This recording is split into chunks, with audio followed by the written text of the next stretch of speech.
تخيل معاي تمشي وسط الصحراء لوحدك وفجأة تشوف شكل ما هو من هالدنيا. رجل غريب ملامحه كأنها من كابوس، ولسانه يتدلى من فمه بطريقة تخليك تجمد في مكانك. هذه قصتنا اللي ما رح تنساها.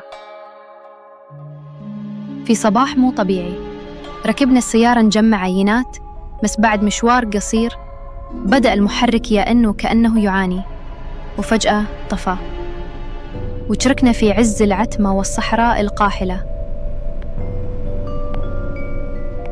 نزلنا مشينا، بس الغريب كان زميلنا الجيولوجي، عيونه مفتوحة بشكل مرعب، وجهه صار شاحب كأنه شايف أشياء ما نقدر نشوفها.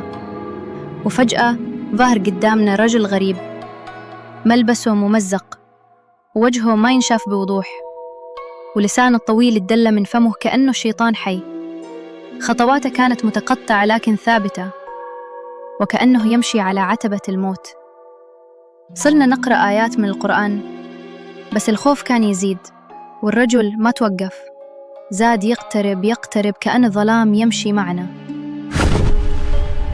زميلنا طاح مغمي عليه، وكأن قوة غريبة سحبتها لعالم ثاني.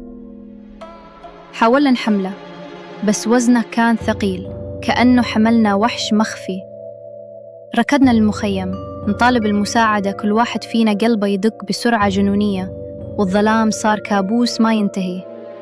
بعد يومين جانا شيخ بدوي قال بصوت خافت: الجن ما يبون يأذونكم، بس هذه مملكتهم، واللي يتجرأ يدخل راح يندم. احنا بس حذرناكم. غادرنا المكان، لكن ظل الخوف ساكن قلوبنا، واللي صار هناك ما رح ننساه أبداً. هل تجرؤون ترجعون على المكان؟ هل تصدقون بوجود مخلوقات ما نقدر نشوفها؟ لا تنسون تكتبون لنا رأيكم، وتشتركون بالقناة وتفعلون الجرس عشان نجيبكم قصص أغرب من الخيال، القصص اللي تخليك تتأمل في الظلام وإنت لوحدك.